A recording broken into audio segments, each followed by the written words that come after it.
Tony Ralston, who represented at that time Tony Olenek. She spoke for a long time in court. And Anthony Hall from Lethbridge, we had a few words. He knows a lot of details about this. But one of the things she said to the judge, I can't see this. I can't have this. But this looks like crime fraud.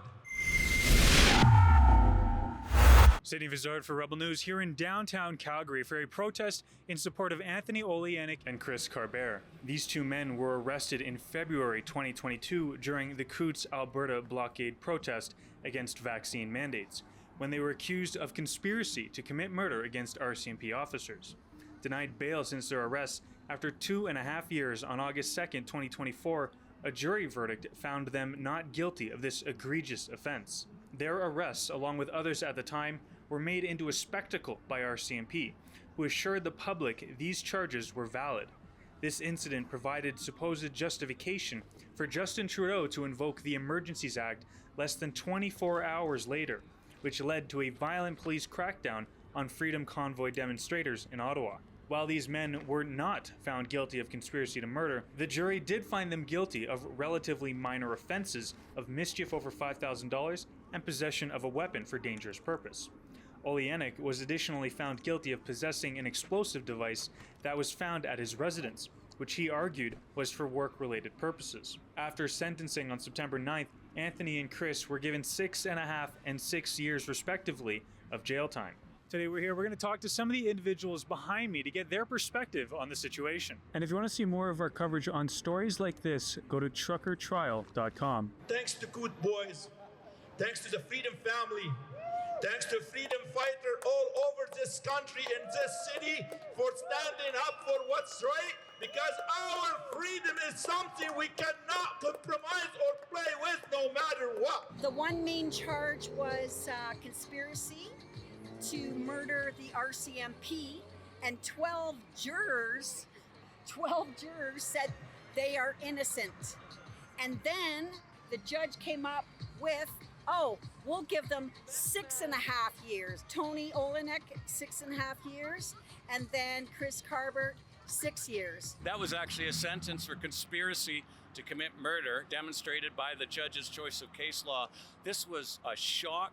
The people are in grief.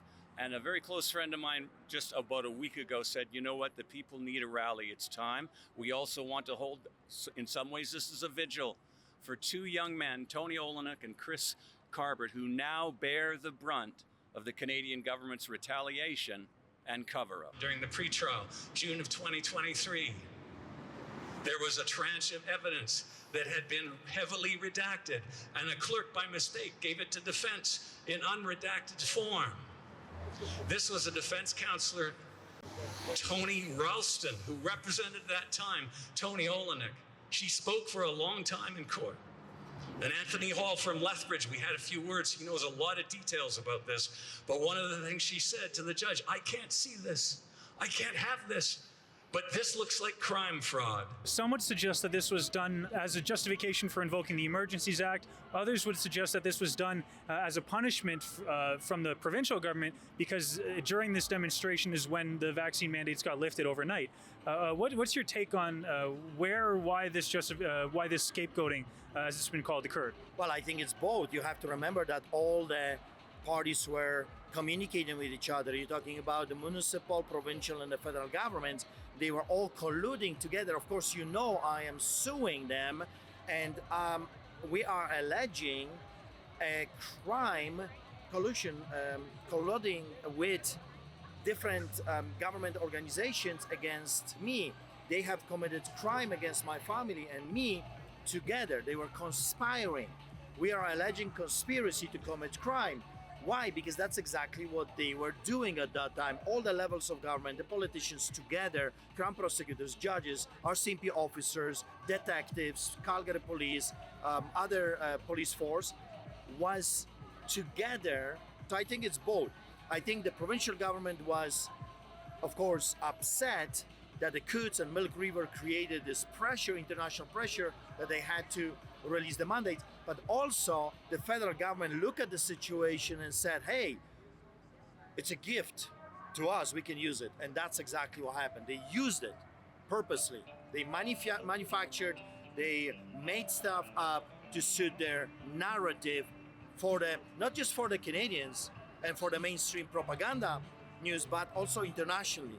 See, we had to do it because there were guns. They wanted to murder police officers, and it perfectly suited their narration on the international scale, and then of course locally here in Canada. We're investigating conspiracy to attempt to commit murder.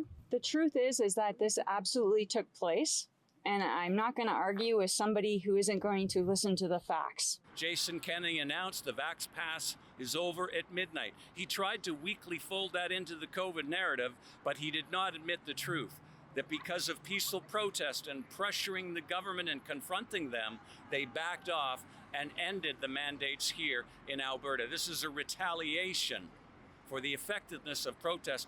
Number two, it's a cover-up.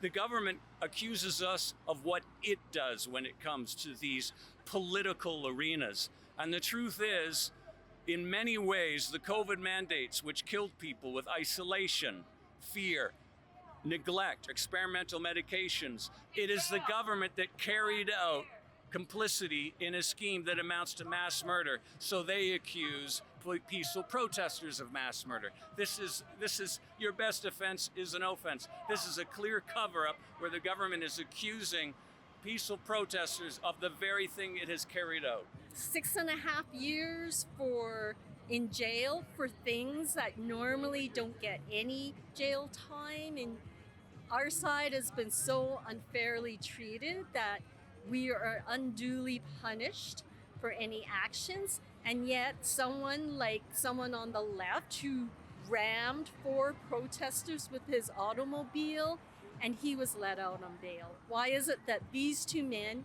no one was physically harmed, and they were never given a chance for bail? So this type of injustice, I think we need to stand up and let the federal government know this is not all right. I call it for the crime of being in the wrong place at the wrong time. And any one of us could have been in that situation. I understand one was going down doing what you're doing right now, Sid, which is just doing some simple reporting.